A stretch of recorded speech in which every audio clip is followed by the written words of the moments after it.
Bonjour les filles, bonjour Karine. Bonjour Stéphanie. Karine, nous avons aujourd'hui Katia. Katia, elle a 21 ans et Katia, elle nous envoie cette question pas compliquée à répondre, mais elle a besoin un peu de réconfort. En fait, Katia, elle est ronde et elle a besoin d'assumer ses rondeurs par rapport au regard des autres. Comment est-ce qu'on peut aider Katia ce matin?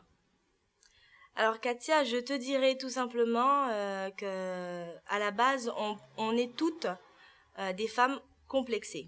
Que tu sois ronde, mince ou maigre, on a tous des complexes. De deux, les rondeurs, en fait, il faut que tu essaies de les valoriser et non pas de t'engouffrer et de t'enfermer dans du négatif. Essaie de valoriser ce que tu aimes et ne pas de ne pas dénigrer ce que tu n'aimes pas. Donc en fait, si elle aime sa poitrine, elle met en avant sa poitrine, c'est ça? Exactement. Et elle cache ses fesses, c'est ça que tu veux nous dire? Exactement. Très bien. Bon, alors les filles, prenez note de tous les conseils de Karine qui sont super importants. Voilà, tu te réveilles le matin, tu te regardes dans le miroir et je m'aime. Et je m'aime. Et je m'aime fort. Je suis belle. Et surtout la question, qu'est-ce que j'aime? J'aime ma poitrine, j'aime ma bouche.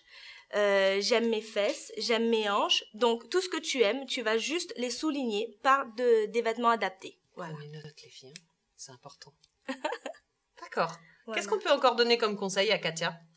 Donc je m'aime, je mets en valeur une partie de mon corps. Oui. Comment, si par exemple, parce que je sais que ça peut arriver, des jeunes femmes rondes qui se font entre guillemets agresser dans la rue, quelle réaction est-ce qu'elle doit avoir justement, toujours pour en revenir au regard des autres? Est-ce qu'elle laisse passer? Est-ce qu'elle s'affirme par rapport à ce genre d'agression? Comment est-ce qu'on peut réagir? Je pense que dans la vie, les gens, de toute façon, vont forcément voir le négatif avant le positif.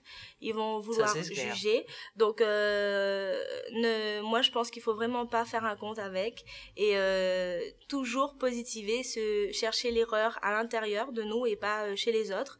Et se dire que, ben voilà, aujourd'hui, j'ai été face à un problème et ce problème, je trouve la solution en moi et j'essaie vraiment de valoriser mon intérieur. Voilà. D'accord.